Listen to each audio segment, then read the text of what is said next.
All right. I must admit I made it. Welcome back. This is the third year that we're doing this. And because it's the beginning of the third year, now pretty much everyone has gone. And so we're still wanting to bring in people from outside.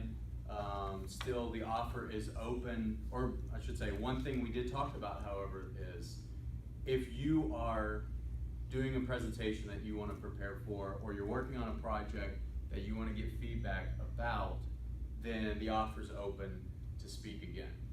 And so, in particular, we've reached out to a few of our sport commerce graduate students who, or I should say graduates, who are working on their doctorates or already have their doctorates to present if they wish.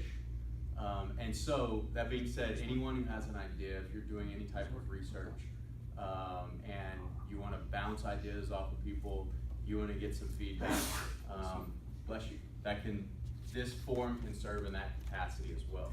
So, I wanted to, much like I was kind of the guinea pig to show everyone how it worked the first time, I sort of wanted to do that with this, so people who aren't here, I guess, would be watching the video, hopefully, can see that if you have an idea, how it looks to bounce feedback off of people, bounce ideas off of people, okay? So this, I want to be a little different than what we've done the last 2 years in that I'm going to be asking you questions and I want responses from you. So that means, Megan, if you do not mind when someone's speaking or giving feedback, just try to catch them on the video as well. So future presenters could know what it's going to look like. I didn't know there's going to be a quiz. No. There can be a quiz. Shoot, man. I should have sat next to the door. So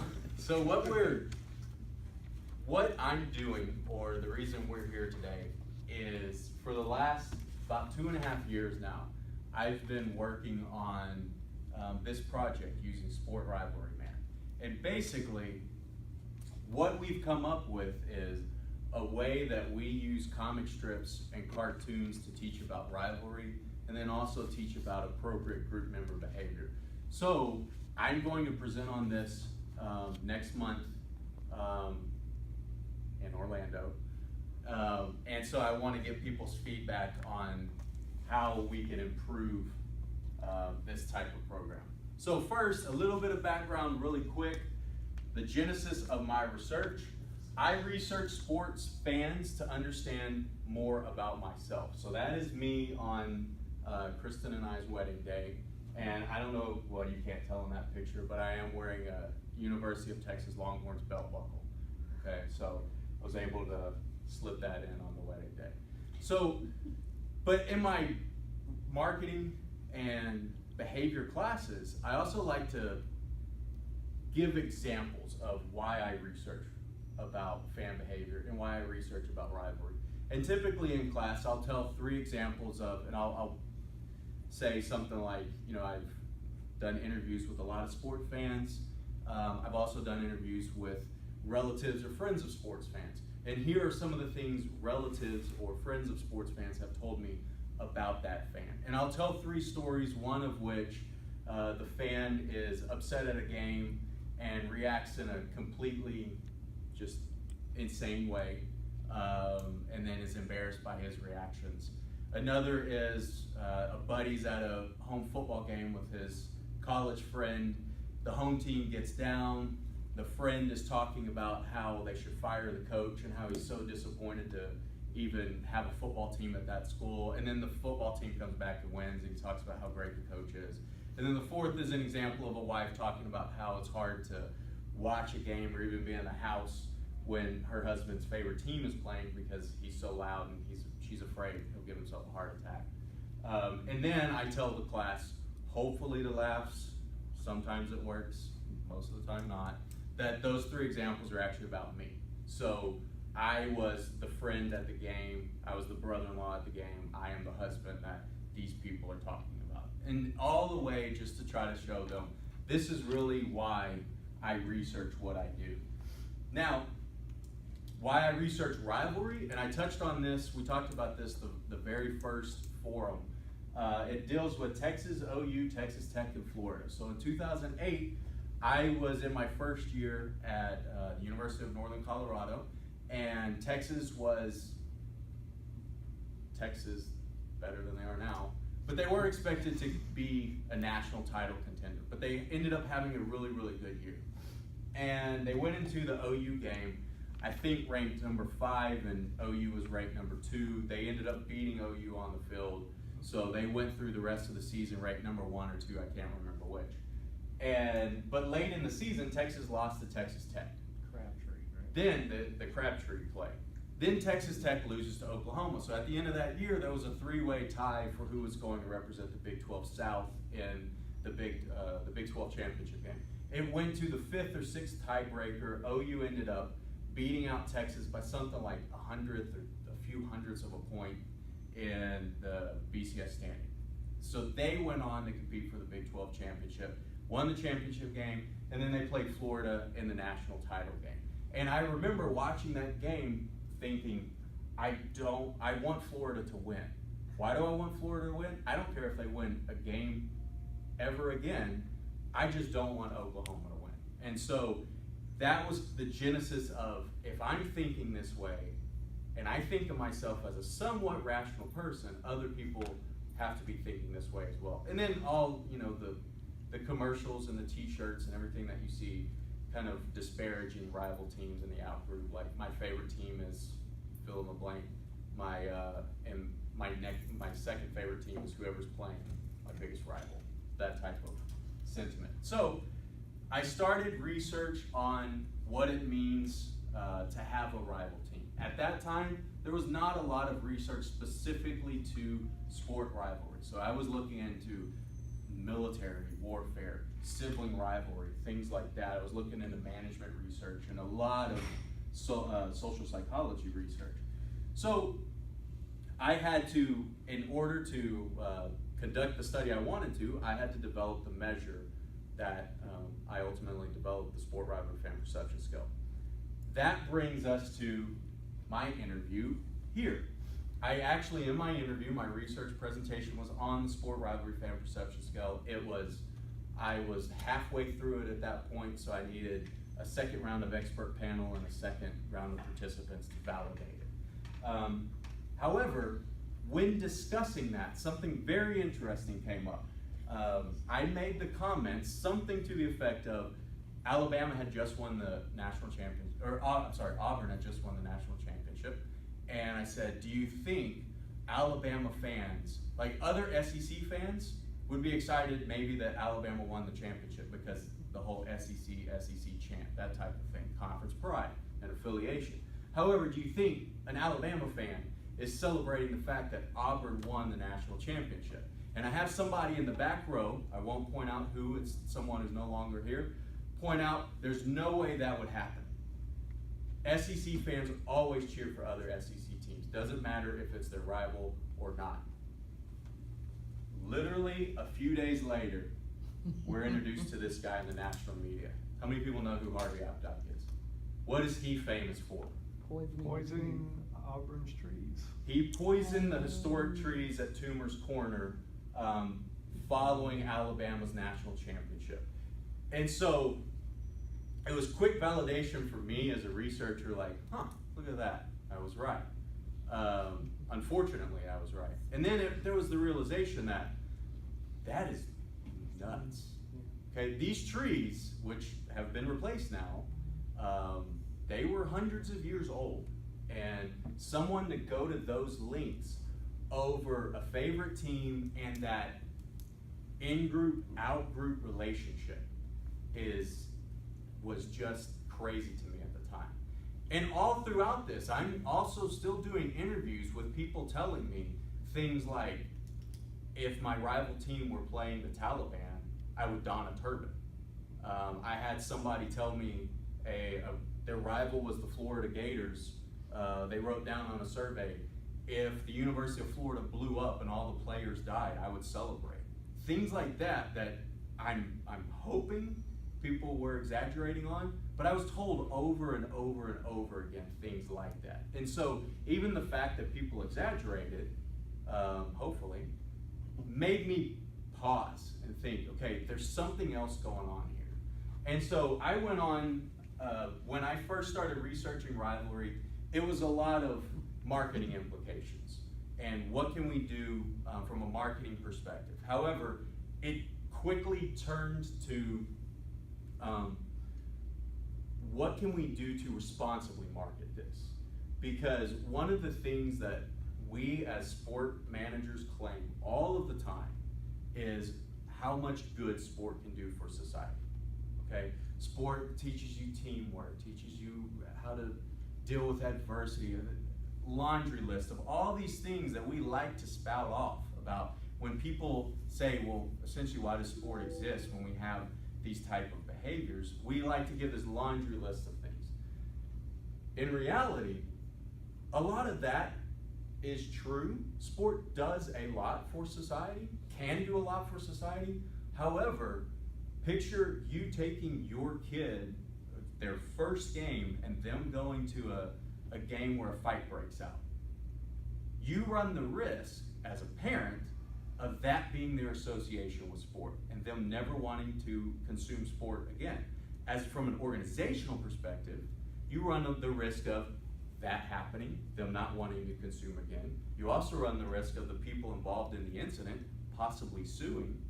And that kid who saw that, let's say they live a long life until 95 and they went for the first time as a 5-year-old. That's 90 years, roughly 90 years that you could have been having a consumer of the sport product. Instead, because of that instance, maybe these kids, maybe this person doesn't want to consume again, and the people that they talk to now have a negative perception of the sport product as well. And so that, as all of those thoughts were going through my head, I thought, is there a way that we can teach about rivalry? So that's how we got to Sport Rivalry Man. And it starts with the fan behavior and rivalry class that I teach. In that, I actually, the first year I taught this as an honors class, I had probably 15 or 20 articles that I wanted all these poor honors students to read. And I thought, hey, that's great, they're honors, they can do it. It was way too much reading, way too much work. So the second year I taught it, before I taught that, I decided to write the text for it. And so I wrote the text for it. When I was putting together the PowerPoints for the class, for the undergrad-grad combo class, I started to use Jeff and Jeffrey to explain rivalry. And they represented, basically, you can see Jeff over here says my team, yay. Jeffrey says their team. What it's supposed to represent is almost like the old sports commercial with, I think it was Manchester United and Liverpool, where it's the same people just cheering for different teams. This is supposed to represent, these are the exact same people. And to that point, I actually made Jeffrey, copied him, and made Jeff, copied him, and Jeffrey is an exact duplicate of that, just different colors with different words on the shirt. So I use that to try to illustrate, look, just because you are a member of a supposed out group or in group doesn't mean you're that different from someone else. And toward the end of that semester, then when I had a chapter talking about what's the future of sport rivalry, that's really when I first started talking about these comic strips and these cartoons. And so I used Jeff and I said, let's give Jeff some muscles, let's make him a little bigger, a cape, and look, he's Sport Rivalry Man. So that is the very first iteration of Sport Rivalry Man, okay? We, at that same time, I had a graduate student, Sarah, who did not want to work on the historical records. So I told her the cartoon idea. She didn't want to work on historical records for the website, so she found a way to create the cartoons. She found a website, storyboardthat.com, where we could create these cartoons. So she went through and she created a whole bunch of historical cartoons using that guy, Sport Rivalry Man. So then the evolution of Sport Rivalry Man. That guy wasn't gonna cut it, obviously. So some of the early concepts, I had a buddy's father drew that, didn't really like that one. And as everyone knows, I also like to fancy myself as Indiana Jones, so he drew up a couple Indiana Jones examples. But the final version is what we have today. And so that is the Sport Rivalry Man that we've used now for about a year and a half, or close to 2 years. Now, where were we going to distribute Sport Rivalry Man, and how were we going to use him? Well, when I got to the university, I started the website sportrivalry.com. It started literally as just an Excel sheet with, here is the Texas Longhorns football record against every other team in the conference, and that's all it was. And I used that website in my classes and as part of special projects, and had graduate students working on that, where it's developed into what you see now. And so if you haven't already, if you have your tablet or phone or computer, pull up sportrivalry.com, please, because we will use that for a lot of the rest of the discussion.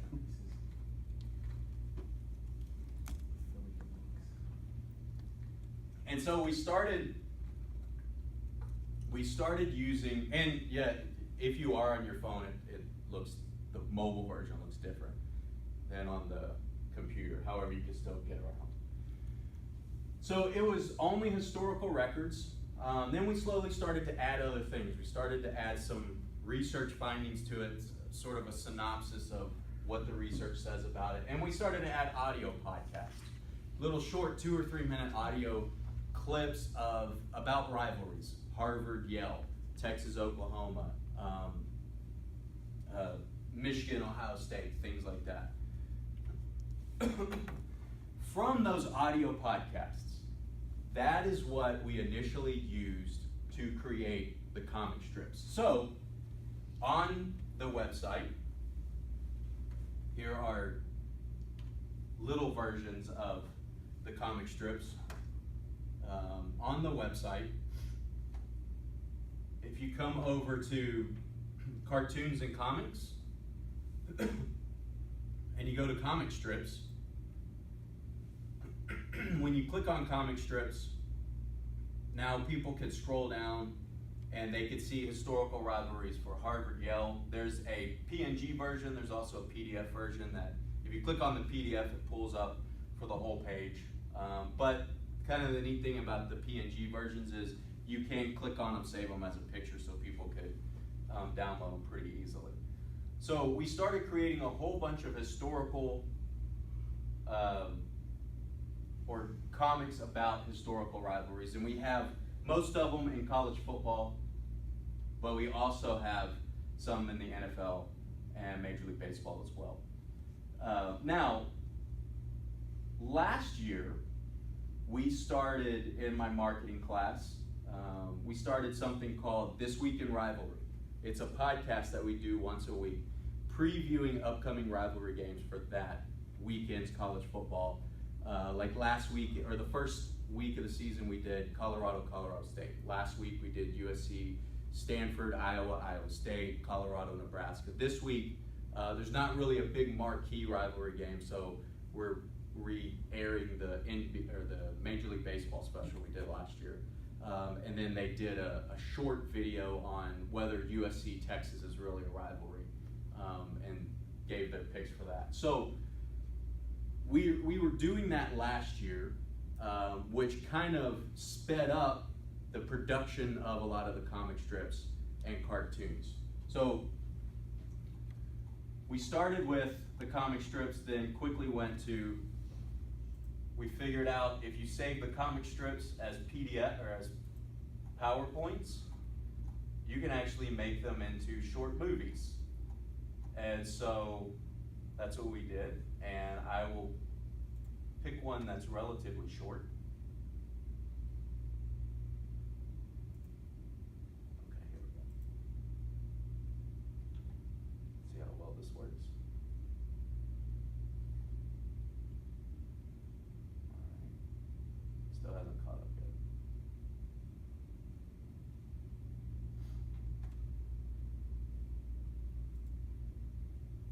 So here's one for Harvard Yale.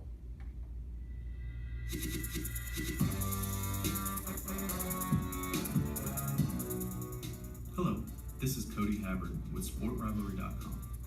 Today, we will briefly discuss the history of the oldest rivalry in United States intercollegiate athletics between the Harvard Crimson and the Yale Bulldogs.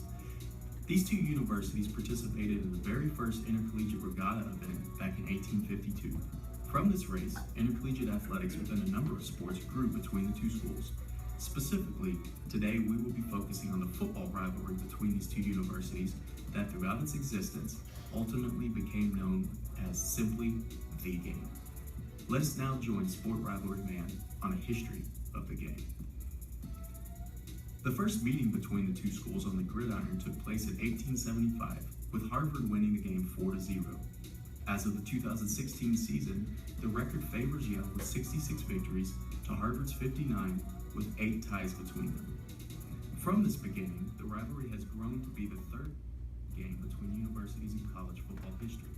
However, the rivalry almost ended I'll talk over this in if the you don't mind. 1894 edition of the game. The purpose of 7 these players historical were cartoons and movies was just to explain where it started. Due to the brutality Where of it both started, sides, where the it game was at that point, and try to highlight 2 or In the 3 months different following the events game, there was talk from that would both keep people universities about interested suspending in the the rivalry or added After some type of 2 schools, intensity to the rivalry. both parties Now, one agreed thing that we on the did at rivalry the end of by each comic strip, and then therefore each One of the more cartoon, famous meetings is between these two we universities tried came in to 1868.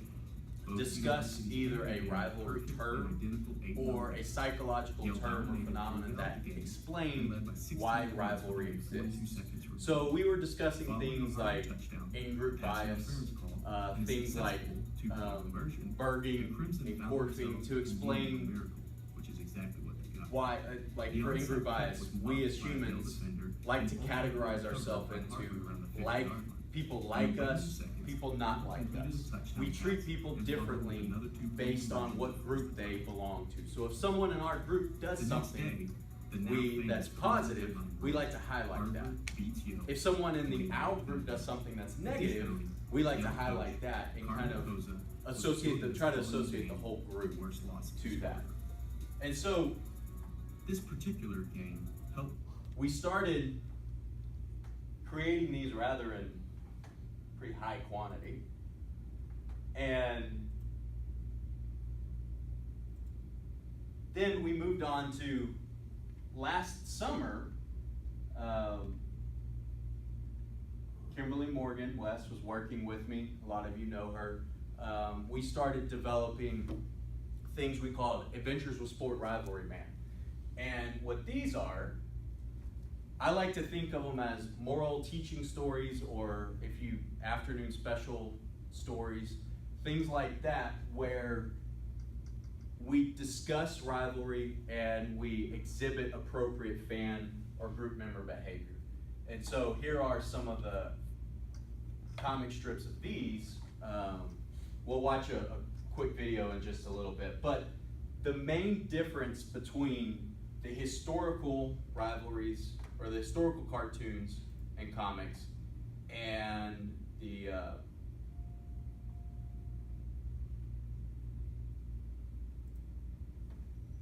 Adventures with Sport Rivalry Man was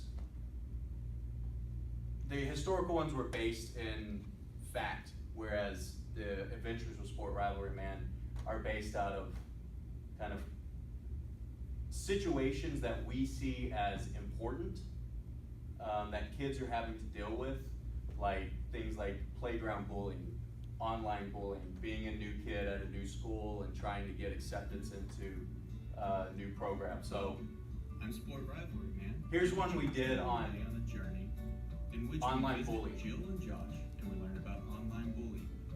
So come along with me on my adventure.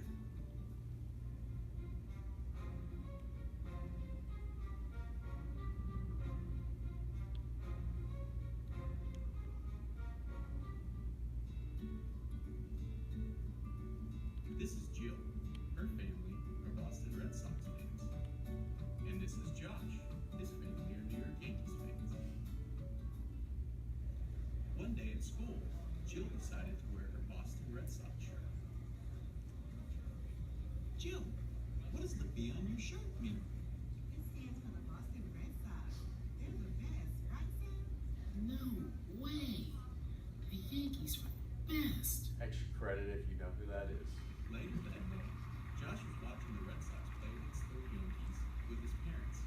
He listened as his parents cheered loudly. The Red Sox never had a chance against us. Take that, Red Sox. After the game, Jill got online and started to receive messages teasing her about her team's loss. Josh wrote, "I bet you're embarrassed for wearing that Red Sox shirt today at school, Jill." To which Sam replied, Your team stinks. Why are you even a fan of that bad team? and Josh replied again, "Yeah, the Red Sox never had a chance against us. Take that, Jill."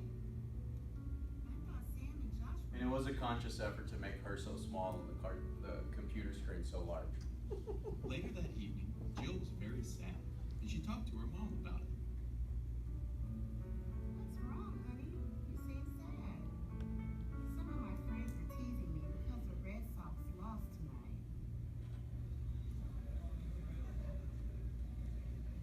The next day at school, I decided to pay Josh a visit.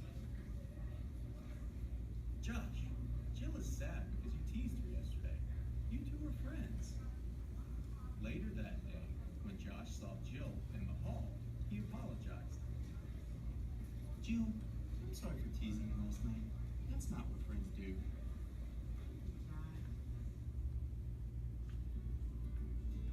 Remember, it's easy to pick on people on the internet, but you shouldn't make fun of people or make someone feel bad about themselves. Comments that you make online can hurt people just as much or more than doing it face to face. So be nice to one another. Thanks for joining me on my journey. This is Sport Rivalry. Last chance for extra credit. Who were the voices in that video? Too late. Wow. Thank you, Rayma and Oh, Kimberly and Skylar? Skylar. Oh, And I should point out that Kimberly did the voices of the girl and her mother. yeah. She was very good. Of course, just So- a sidebar, that's not this season's, That you're correct. rivalry. That's correct. So what we tried to do with those is it was a conscious effort to make it cheesy, if you will, because that tends to be kind of, we were going for that after-school special type. However, while making these, then I started thinking, is it too cheesy? Is it going to lose people? Are people not going to pay attention because like the figures look different, or because Sport Rivalry Man looks weird, or things like that? And so I'll get to that in a little bit. Kind of have my mind put to rest a little bit with that. But the next step with this was to actually see if it had any influence on fans. And so last fall semester, or fall 2017, I used my classes to test this in a quasi-experimental setting. So some of the students in the class were given they were told they were in a program where they were going to learn about Rivalry using these comic strips and or cartoons. And basically what they had to do, in class I showed one historical cartoon and one Adventures with Sport Rivalry Man cartoon.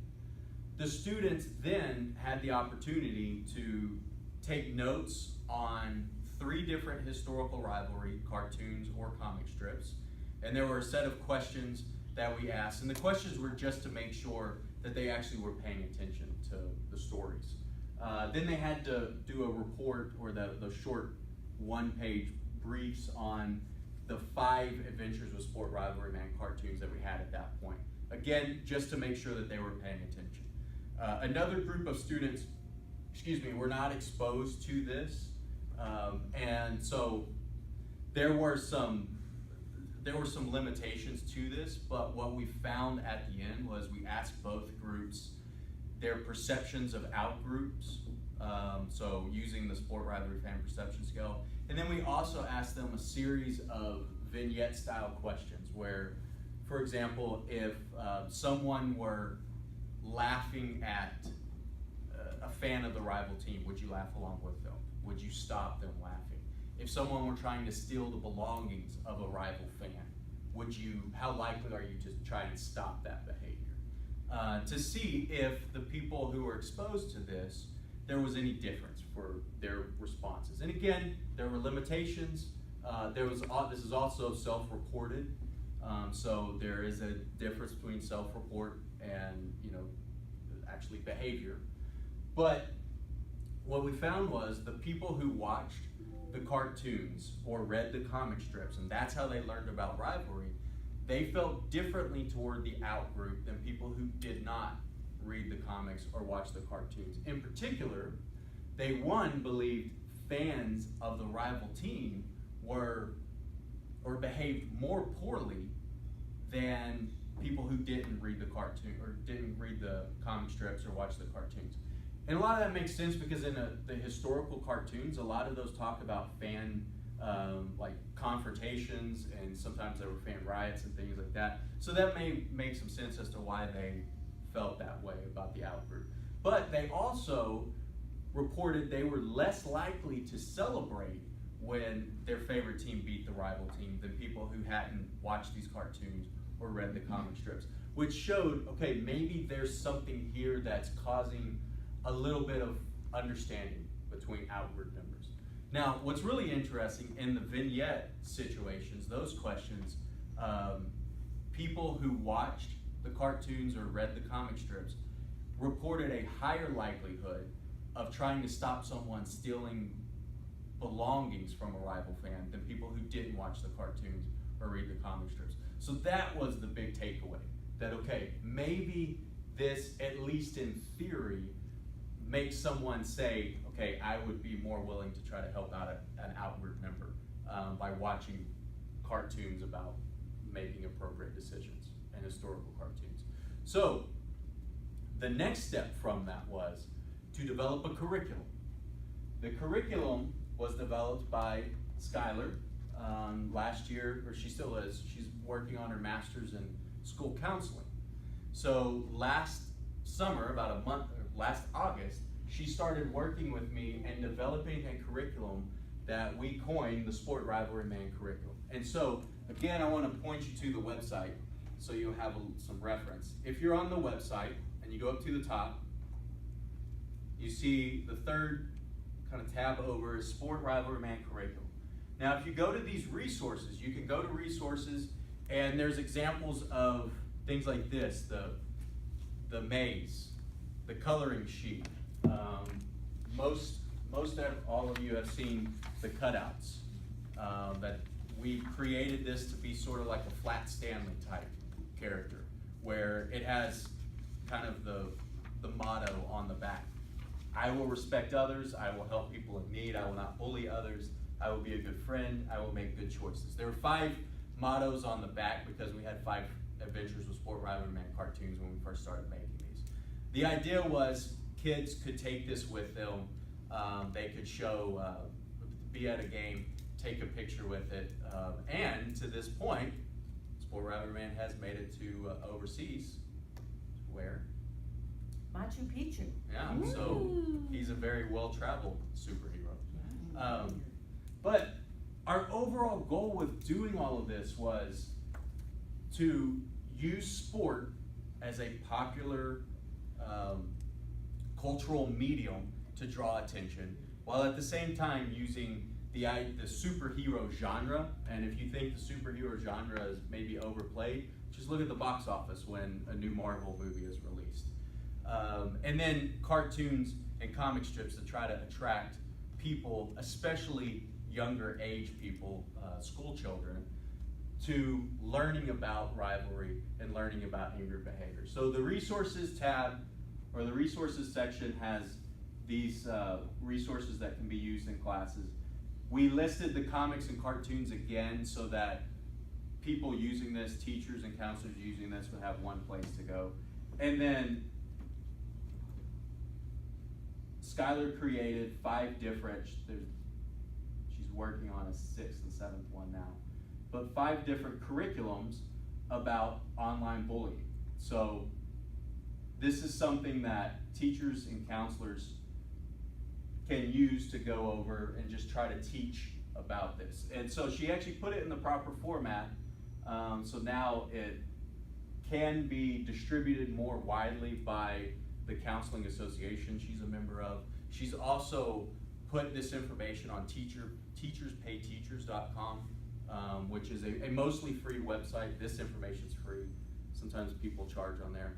But it's a way that teachers can share what they've developed. To this point, the last time I checked, there were about 7 or 8 downloads of this information, which is pretty good for where we are at this stage. And Skylar also used this in some of her assignments last year when she was in school. She was doing her practicum at one of the elementary schools in Collierville, so she actually used some of these curriculums and asked for feedback from students. And this is where my mind was put to rest a little bit. When asking for feedback and what could be better, people brought up things like, you know, Sport Rivalry Man looks a little different than everybody else in the comics and cartoons. Why is that? Some people did ask why Sport Rivalry Man wasn't a kid, why he was a man, which I thought was a very astute observation, and has kind of led to where Megan and I are working with teaching stories through the kids in the stories now. For example, Megan's working on one now about somebody who runs a diner, and a rival fan comes in and he initially doesn't want to serve the fan, or he's telling them they have to sit in a different section of the restaurant or whatever. Sport Rivalry Man, acting as that Jiminy Cricket type character, talks to the kid about how that isn't appropriate, and then the girl in the story is the one who explains to her father that's not appropriate. Because what we're trying to do with that is, this last point down here, have the student become the teacher, where maybe kids would start to talk to their parents about appropriate behavior. Because as you know, it's a lot easier to teach kids how to behave and how to change behavior than it is to teach stubborn adults. We're already to the point where we have our conceptions and everything that go along with that. So, as I said, our objectives: in-group bias, teach about that, teach about rivalry, provide examples of how to properly treat someone in a group different from theirs. The overall goal is that people and students will take these lessons out of the sports setting. So right now in our culture, we have a very divided culture on several fronts, okay? Wouldn't it be great if we could get kids at an early age and show them this doesn't have to occur the way it's occurring now? We don't have to have people from different teams, people from different ideologies, people from different, whatever context you want to put this in. We don't have to disagree with each other adamantly. It's okay to agree. It's okay to have fun. It's okay to be friends and have disagreements here and there.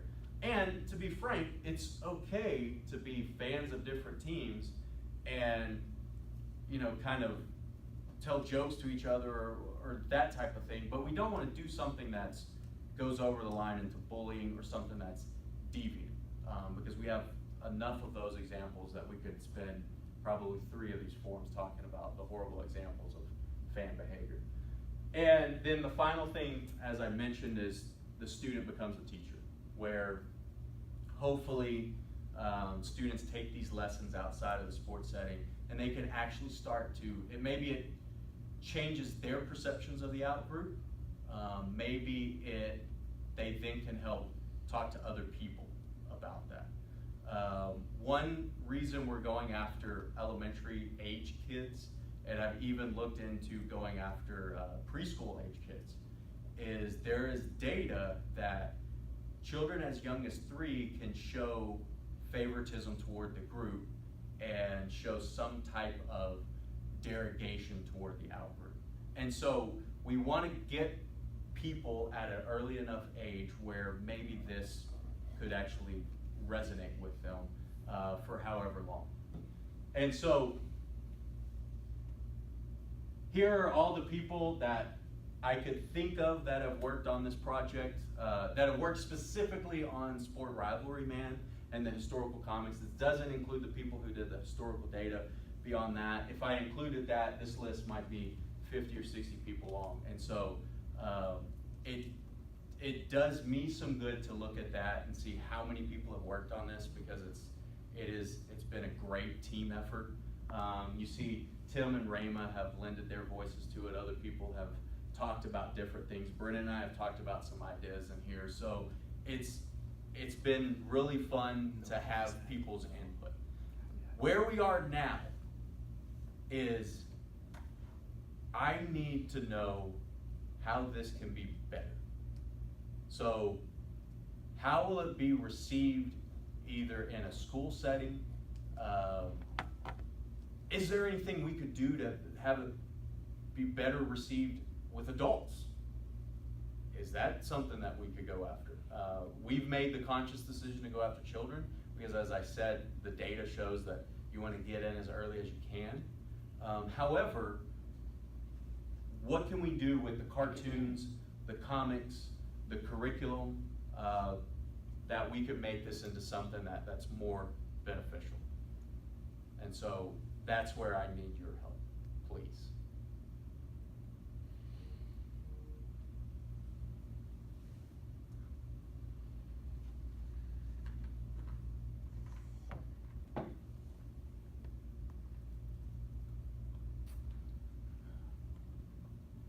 Okay, I'll go first. Well, a place you know very well, Disney, Disney World, Disneyland. One of the things that, if small children are your target audience, one of the things about going to those theme parks that gets kids so excited is they can see characters in real life up close. So I don't know if it'd be you dressing up in it, but definitely getting a mascot outfit that could maybe make appearances at schools or something like that would be a way to really bring it to life, I think, for a lot of young kids that you're targeting. And I definitely agree, and I can't find if there is a YouTube video of me presenting as Sport Rivalry Man. And so maybe complete with glasses and gloves. People think you were the Macho Man Randy Savage. Yeah, I really looked that part. But yeah, that is something I was just thinking about that this morning. What can we, as I am open to trying anything to get this out. As most of you know, I have no problem I have no problem talking about my Disney fandom. I have no problem talking about things that other people might think are a little younger than adult age. So I thought, do we have character visits? And on that note, we've even talked about, is Sport Rivalry Man the appropriate person to do this, or do we go to something that's more kid-centric? Is it a kid who's talking? Is it footballs and basketballs and baseballs that are talking? I never mind dressing up like a superhero, so it doesn't bother me to do it. But what is appropriate? And we've even, this morning I was just thinking, can we do a script for a 5-minute video that we could show kids where Sport Rivalry Man is actually talking to them, and then develop that out to where if I were to go to schools and if I were to go to classes, how do I teach this lesson? What is it kind of create a character story around Sport Rivalry Man? So that's an excellent idea. Well, then you could possibly have Sport Rivalry Boy and Sport Rivalry Yes, I was Girl. gonna say, like Shazam, there's an entire family, Mhm. they're family superheroes. Or the Incredibles, right? So you have, I think the kids were right, like, probably want another kid. Could also consider puppets, hand puppets, my kids love puppets. You have a tagline? For Sport Rivalry Man? Not right now. I mean, like, we developed this motto, which is definitely not a tagline. I recently wrote a paper for a journal that the title was Sport Rivalry Man, I think Protector of Good Behavior or something like that. So I don't know, that one would need some work. Yeah. But that was kind of the first step in possibly doing something like that. Second. Okay. Anything else?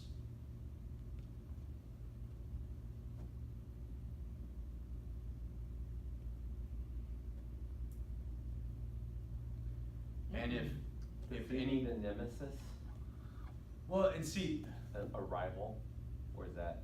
that's the thing. We've actually kind of struggled, thought a lot about the different things with, like one time I got some feedback like, hey, you need to have more diversity in your cartoons and comic strips. So we went that route. Somebody did bring up before, maybe there should be like a rival, a bad guy, a nemesis.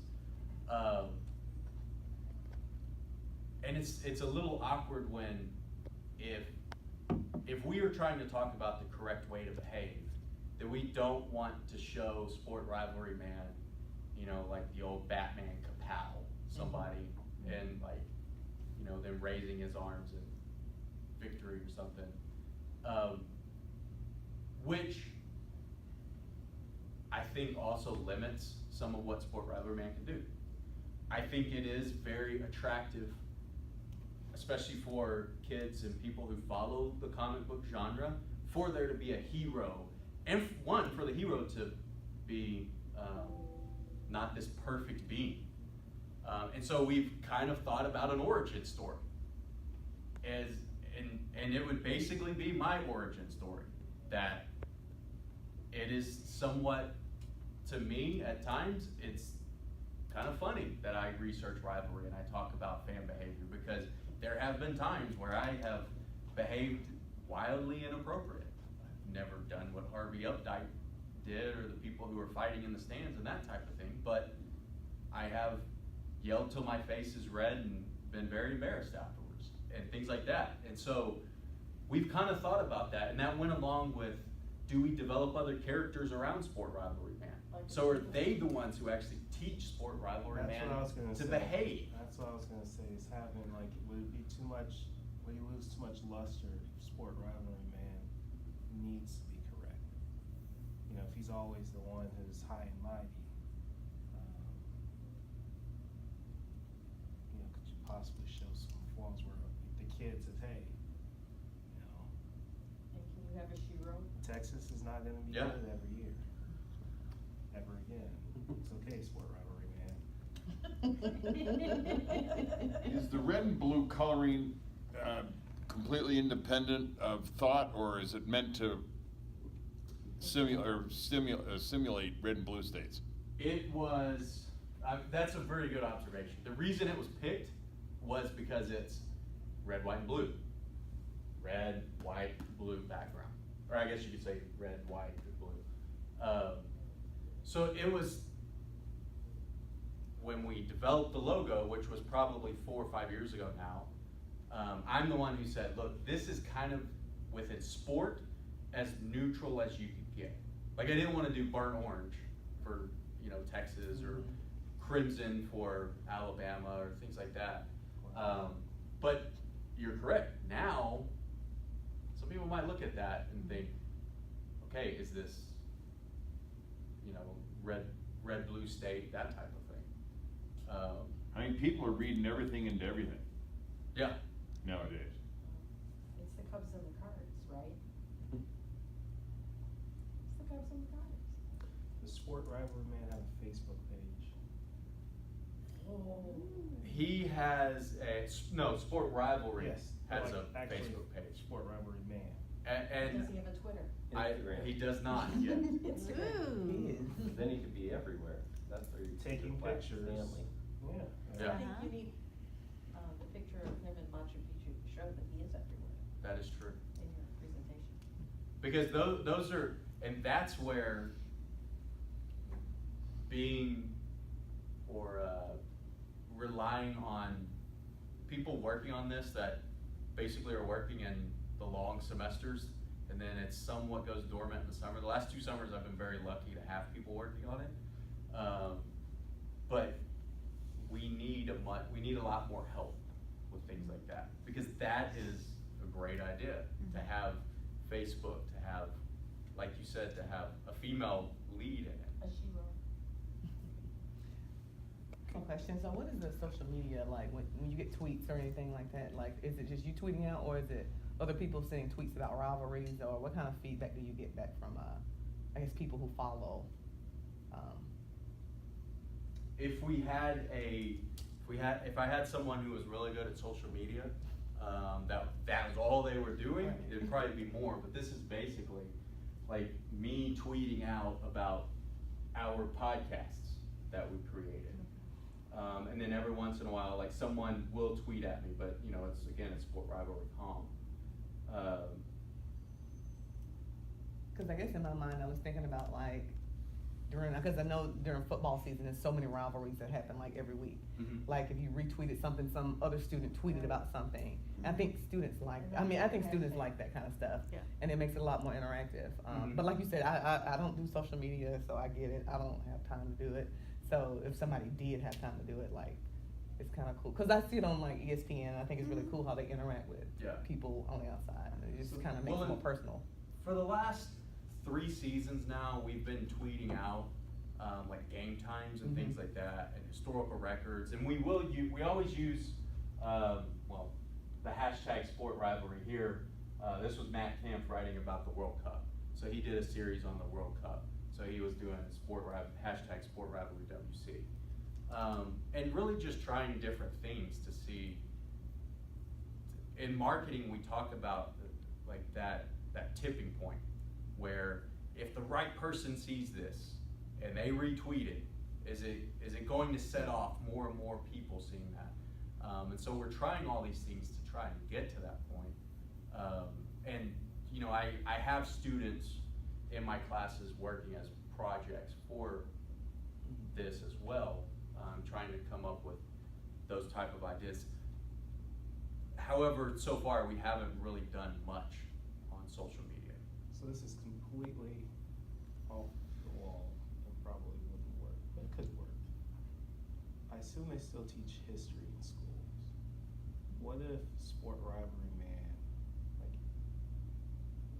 intercede into alternate reality where like he stopped, like let's just say like Hamilton versus Burr or something, and he jumps in the fray.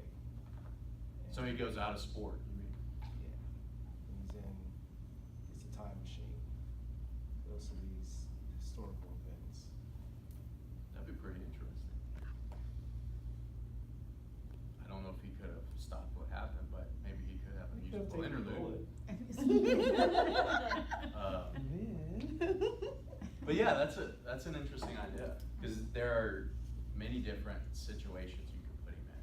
What about interacting him with the University of Memphis teams? And we need to. We don't have anything with the U of M yet on any of the historical comics or anything. And one of the episodes we're going to do of This Week in Rivalry is actually the students talking about who is the rival of Memphis. Like when we talk about football in Memphis, who is the rival? And hopefully we'll get some good conversation about, you know, I'm sure some people will say, most people will say Houston or Navy. When we collected data on this 4 or 5 years ago, it was Cincinnati when we were talking about men's basketball, because the basketball teams used to play a lot. But yeah, including Memphis as well. I would love to talk more about it. As far as the forum, we're up against time. The last thing I want to show everyone is just our figures. So as of now, we have, as a school, 271 publications. Overall, 2,138 citations, 1661 since 2013. Our H index is 9, which basically means on average there are 9 on average, we have 9 articles that have been cited at least 9 times. The I-10 index is 8.2125, which means there are over 8 articles that have been cited at least 10 times. Just this morning, and I actually didn't talk to Brennan about this, so apologies. Brennan and Rama had a paper accepted in the JSM, and I would like to point out that Dong Hee, I know, has been doing a lot of work in one of the premier journal in hospitality, if not one of the top 2 I know. And Brennan, this is Brennan's 3rd publication in JSM, which JSM is one of the top 2 journals in the field. And NASM, the North American Society for Sport Management, has a research award that you are a research fellow when you publish 3 articles in JSM. And so now, correct me if I'm wrong, you've met that requirement. I think I need one more as first author. As a first author. Yeah. So now he's only waiting on a first authored piece in JSL, and he'll be a NASM fellow, which would be the first person among our current faculty to have that status. I also want to point out that Hutch also has 2 publications, and so one more for him would get him into that realm as well. So great job. Let's keep it up, and looking forward to a really good year. Any questions? All right, well then we'll be back in October. Thanks.